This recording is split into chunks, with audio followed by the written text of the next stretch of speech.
مکہ اور مدینہ کا نام لیتے ہیں تو یاد رکھیے گا ان دونوں جگہوں کو کہا جاتا ہے حرمین شریفین، حرمین شریفین۔ اور جو لوگ مکہ گئے ہوں گے حرم شریفین کا زیارت کیے ہوں گے، وہ بات ابھی جسٹ آئے گی، دیکھیے گا ایک گیٹ بنا ہوا ہے جسے کہا جاتا ہے قرآن گیٹ، وہاں سے نن مسلم داخل نہیں ہو سکتا ہے، لکھا رہتا، آپ دیکھیں ہوں گے جو گیا ہوگا ممنوع الدخول بغیر مسلمین، نو انٹری فار نان مسلم، نہیں جا سکتا، منع ہے۔ وہاں سے اندر جانے کے لیے اسلام کا پاسپورٹ ہونا ضروری ہے۔ تو کہا جاتا ہے مکہ اور مدینہ کو حرمین شریفین، اور یہیں سے حدود حرم کا ایریا علاقہ شروع ہوتا ہے، وہی گیٹ سے۔ ایک مکہ ہو گیا، مدینہ میں بھی حرم والی جگہ کہا جاتا ہے کون سا؟ روضہ رسول صلی اللہ علیہ وسلم۔ مدینہ میں آپ صلی اللہ علیہ وسلم کی قبر شریف ہے، مدینہ میں روضۃ من ریاض الجنہ ہے، جنت کی کیاریوں میں ایک کیاری کہا جاتا ہے، وہ جگہ وہیں پر موجود ہے۔ مدینہ میں جبل احد موجود ہے، جو اللہ کے نبی صلی اللہ علیہ وسلم کہتے تھے کہ یہ پہاڑ سے میں محبت کرتا ہوں اور یہ پہاڑ بھی مجھ سے محبت کرتی ہے۔ مدینہ آپ جائیں گے، مدینہ میں سبحان اللہ جنت البقیع، بقیع قبرستان موجود ہے، جہاں پر اجلۂ صحابہ مدفون ہیں، بڑے بڑے صحابہ کرام اس بقیع قبرستان میں دفن ہیں۔ جو گئے ہوں گے وہ دیکھے ہوں گے، آج تک بقیع قبرستان میں کوئی ایک بھی قبر پختہ نہیں ہے۔ کوئی گئے ہوں گے، میں کہوں تو جھوٹا ہوگا، جو گئے ہوں گے ان سے پوچھ لیجیے گا، ایک بھی قبر پختہ نہیں ہے، اور ایک بھی قبر پر کبھی سلگان نہیں لگایا گیا ہے، اور ایک بھی قبر پر کبھی آج تک کوئی مجاور نہیں بیٹھا ہے۔ یہاں بڑے بڑے صحابہ کرام مدفون ہیں، اللہ اکبر، اور ایک بھی قبر دیکھیے گا اونچا نہیں ہے۔ ہمارے یہاں کی قبریں دیکھیں، کچھ قبروں کو ایک دم پختہ کر دیا جاتا ہے، کچھ قبروں پر چادر ڈال دیا جاتا ہے اوپر سے، کچھ قبروں پر لوگ سجدہ کرتے ہیں، کچھ قبروں پر لوگ اگربتیاں جلاتے ہیں۔ وہ بڑی بڑی ہستیاں جہاں مدفون ہیں، آج تک ایک بھی سلگان نہیں لگی ہے، یہ میں دعوے کے ساتھ کہتا ہوں۔ حضرت ابراہیم علیہ السلام نے مکہ کے لیے دعا کیا تھا، نبی صلی اللہ علیہ وسلم نے مدینہ کے لیے دعا کیا تھا، اللہم بارک لنا فی مدینتنا وثمرنا واشجارنا۔ آج بھی جو لوگ مکہ اور مدینہ جاتے ہیں وہ ریگستانی علاقہ ہے، لیکن ہر موسم کا پھل آپ کو وہاں ملے گا، اور وہ بھی بیسٹ کوالٹی، اعلیٰ کوالٹی کا پھل مکہ اور مدینہ میں ملتا ہے۔ یہ دعا کا نتیجہ ہے، سمجھ گئے، یہ دعاؤں کا نتیجہ۔ تو حضرت ابراہیم علیہ السلام نے کیا کیا؟ اس خانہ کعبہ، اس مکہ شہر کے لیے دعا کیا تھا۔ یہ دونوں جگہ کو حرمین شریفین کہا جاتا ہے، اور یہیں سے جو بتائے نا گیٹ ہے جہاں لکھا ہوا ہے کہ یہاں سے نن مسلم انٹری نہیں کر سکتا ہے، داخل نہیں ہو سکتا ہے، وہیں سے حدود حرم کا ایریا شروع ہوتا ہے، اور وہاں کے تعلق سے کہا گیا یہ ہے کہ اس جگہ پر کوئی کسی کو قتل نہیں کر سکتا ہے۔ ایک واقعہ آپ کو بتا دیں، وہ پاک ایریا ہے، تفسیر جب آپ پڑھیں گے تو خالی قتل ہی نہیں بلکہ وہاں کسی کو درخت کاٹنا منع ہے، گھاس اکھاڑنا یہاں تک کہ منع کر، شکار کرنا منع کر دیا ہے۔ آپ کو بتا دیں نبی صلی اللہ علیہ وسلم کو ایک مرتبہ اجازت دی گئی تھی، اور آپ نے کہا تھا کہ خانہ کعبہ کا گلاف بھی اگر پکڑ لے اور گلاف پکڑ کر کے اگر چمٹ جاوے تو بھی اس شخص کو وہیں قتل کرنا۔ وہ جانتے ہیں نبی صلی اللہ علیہ وسلم کو بڑی تکلیف دیا تھا وہ لوگوں نے، بڑی اذیتیں پہنچائی تھی ان لوگوں نے، صحابہ کرام پر بڑی تکلیف پہنچائی تھی۔ جب فتح مکہ کو فتح کر لیا تھا سن 8 ہجری میں اللہ کے نبی صلی اللہ علیہ وسلم نے، تو آپ نے 5-6 لوگوں کا نام لیا تھا، کہا یہ آدمی کہیں بھی مل جاوے قتل کر دینا، حتیٰ کہ اگر خانہ کعبہ میں چمٹا ہو، اس کا گناہ میں بھی لٹکا ہوا ہو، تب بھی قتل کر دینا ہے۔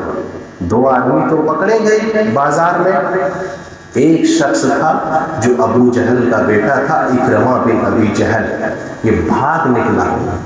جب بھاگ نکلا، واقعہ آپ سنے ہوں گے، ایک سمندری کشتی میں جب سوار ہوتا ہے، اب کشتی بھنور میں پھنسنے لگتی ہے، آندھی میں گھرنے لگتا ہے۔ اب لوگ کہتے ہیں کہ یہاں نہ لات کام آئے گا، نہ منات کام آئے گا، نہ عزا کام آئے گا، یہاں کام آئے گا تو صرف اللہ کام آئے گا۔ اکرمہ بن ابی جہل سوچا کہ جب کشتی کے بھنور میں صرف توحید ہی نجات دے سکتی ہے، تو خشکی میں توحید کیوں نہیں نجات دے سکتی ہے؟ ہاں، یاد رکھو، توحید کا یہ پاور ہے، یہ آدمی یہیں سے الٹرنیٹ ہوتا ہے اور بدلتا ہے۔ کہتا ہے کہ آج اگر توحید نجات دے دی، اللہ صرف نجات دے دیا، لوگ کہتے ہیں نا اللہ کے علاوہ فلاں غوث سے پاک، فلاں مددگار، فلاں دستگیر۔ وہ یہی کہا تھا کہ یہاں لات منات کچھ کام نہیں آئے گا، یہاں صرف وہی کام آئے گا۔ کہا جب وہی کام آئے گا تو یہی دعوت وہ جو مکے میں آیا ہے محمد صلی اللہ علیہ وسلم، وہی تو دے رہا ہے کہ ایک اللہ کی عبادت کرو۔ اگر میں یہاں سے بچ گیا تو ڈائریکٹ جا کر کے نبی صلی اللہ علیہ وسلم کے ہاتھوں اسلام قبول کر لیں۔ آدمی بچ گیا، وہاں سے بچ گیا، جس کو کہا تھا کہ قتل کر دینا، اس کی بیوی آتی ہے، امان لکھواتی ہے اللہ کے نبی صلی اللہ علیہ وسلم سے، یہ پلٹ کر کے آتے ہیں اور آ کر کے نبی صلی اللہ علیہ وسلم کے ہاتھوں اسلام قبول کر لیتے ہیں۔ تو وہ حدود حرم کا ایریا ہے، وہاں قتل کرنا۔ تب کیا ہوتا تھا، کچھ لوگ قتل کر لیتا تھا، اب قصاص بدلہ لینے کے لیے تو وہ بھاگ جاتا تھا، کہاں؟ وہی حرم کے اندر، کیونکہ وہاں قتل نہیں کر سکتا تھا، وہاں آرام سے وہ رہتا تھا بیٹھ کر۔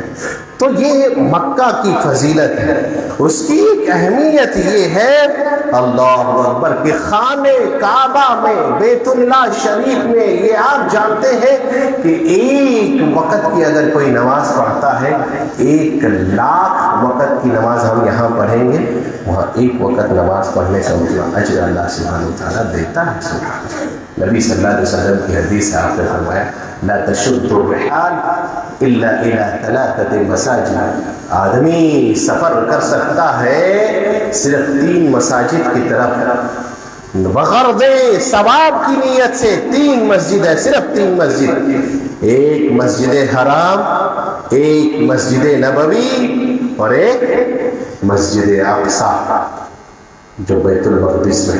سمجھ گئے؟ یہ 3 مسجد ہے جہاں پر آدمی نماز پڑھتا ہے۔ تو دیگر مسجدوں میں جو ہم نماز پڑھتے ہیں، خانہ کعبہ میں 1,00,000 نماز پڑھیں گے، یہاں 1,00,000 نماز پڑھیں گے، وہاں ایک وقت کی نماز پڑھیں۔ یہ برکت ہی تو ہے، سبحان اللہ۔ اور یہی نہیں بلکہ یہ برکت ہے اس خانہ کعبہ کی، انسان پوری دنیا میں کہیں بھی نماز پڑھے گا، اس کا جو چہرہ ہوگا وہ کدھر ہوگا؟ وہ خانہ کعبہ کی طرف ہوگا، قبلہ اس کا وہی مکہ اور خانہ کعبہ کی طرف ہوگا۔ یہ برکت ہے مسجد کے پاس۔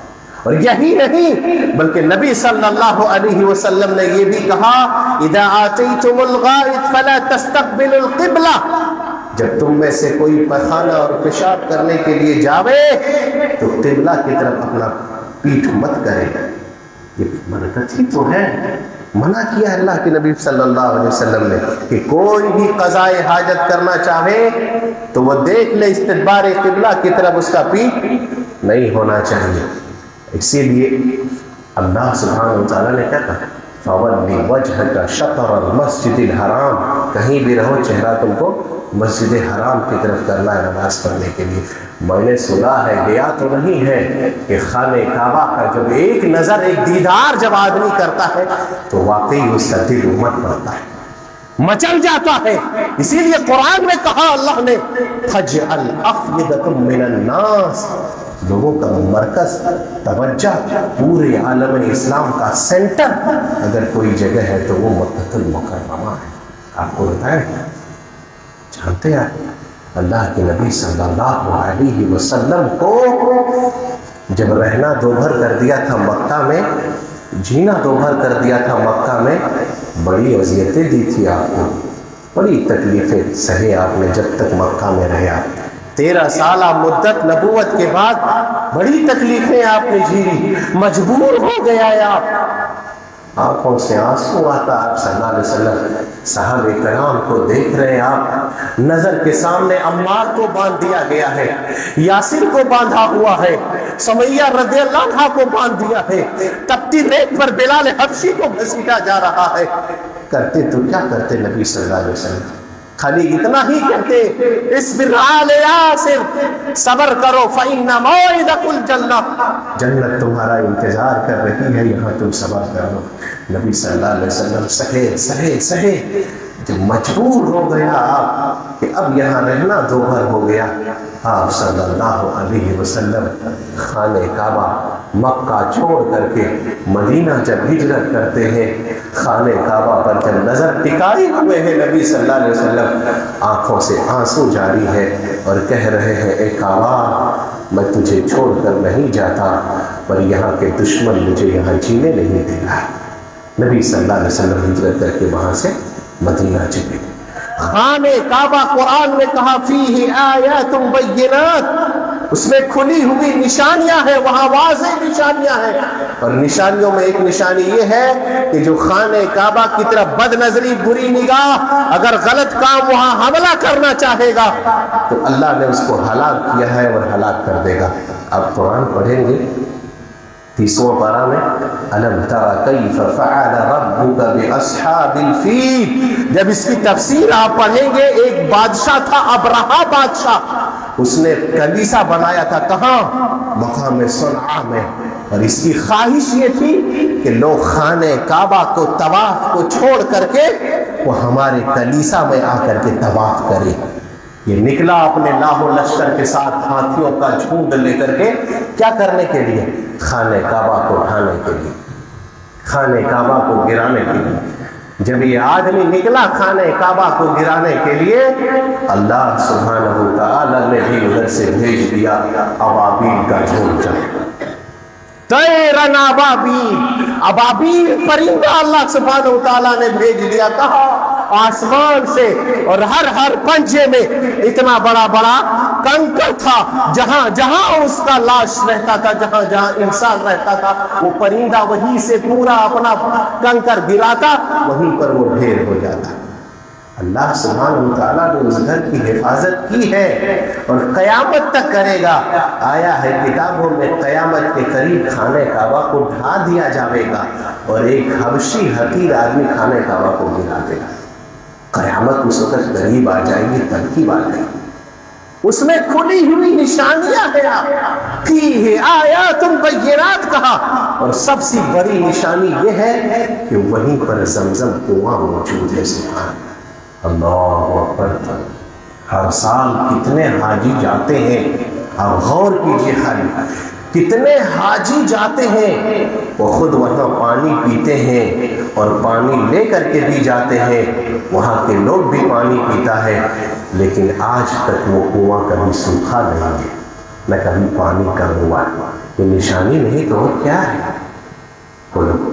فیہ آیات بینات، یہ واحد پانی ہے، زمزم کا پانی، یہ واحد پانی ہے جس میں اللہ سبحانہ وتعالیٰ نے شفا بھی رکھی ہے.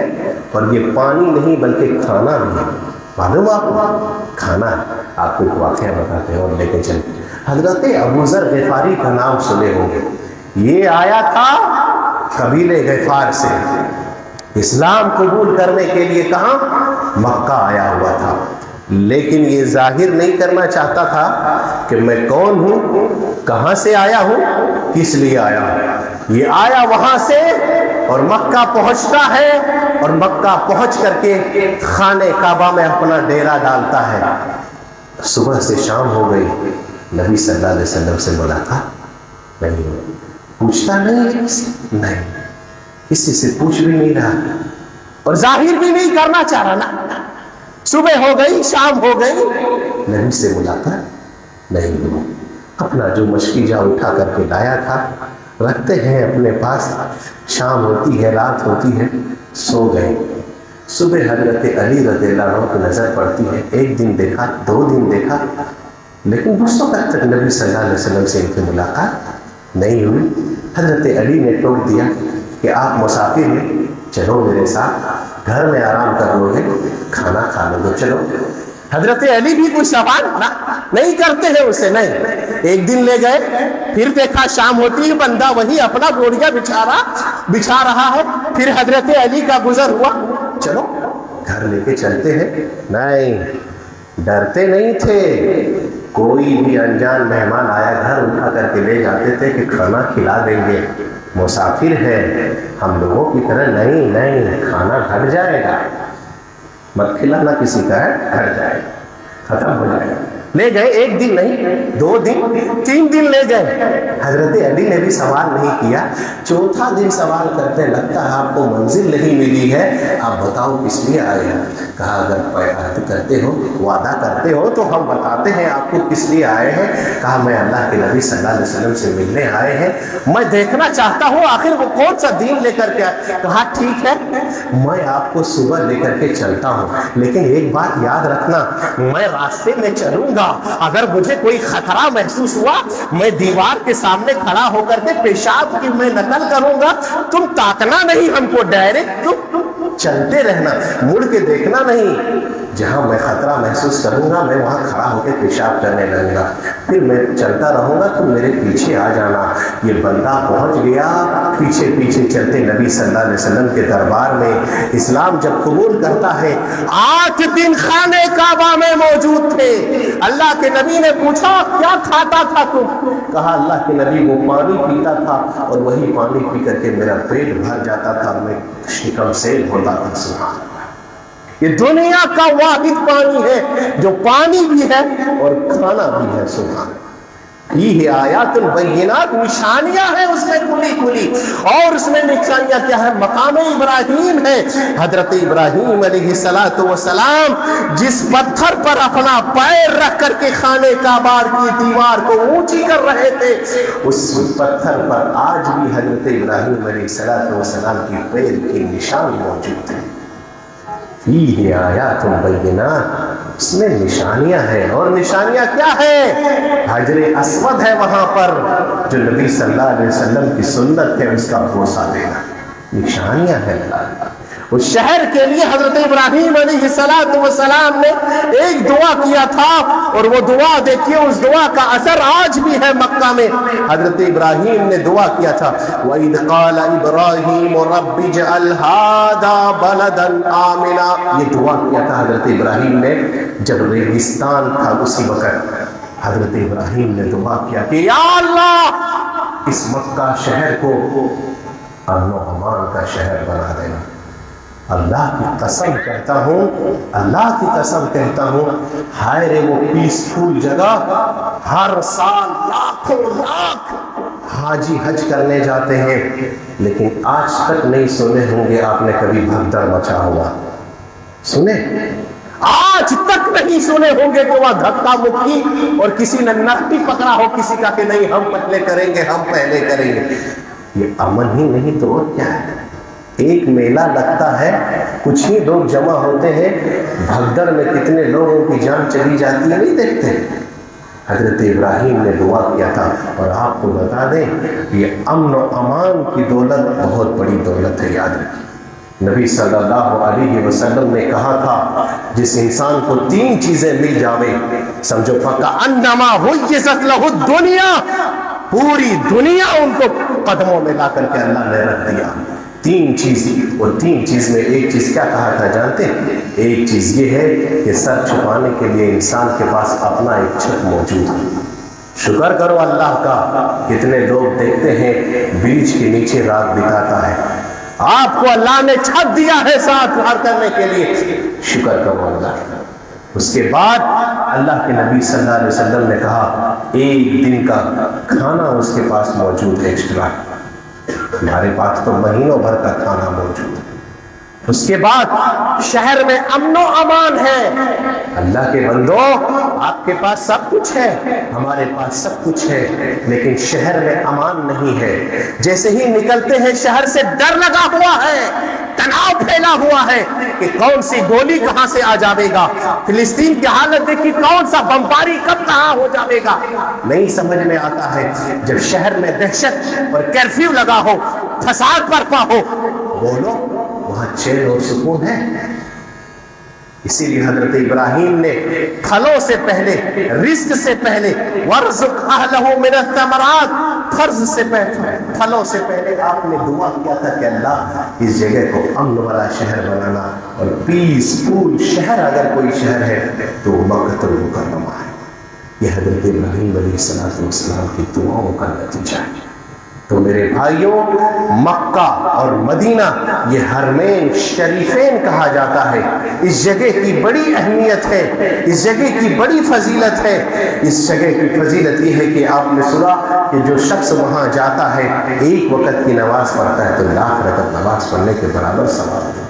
آپ جائیں, جس کو اللہ نے نوازا ہو, دولت دیا ہو, ایک بار کوشش کریں کہ نہیں وہ شہر جائیں گے.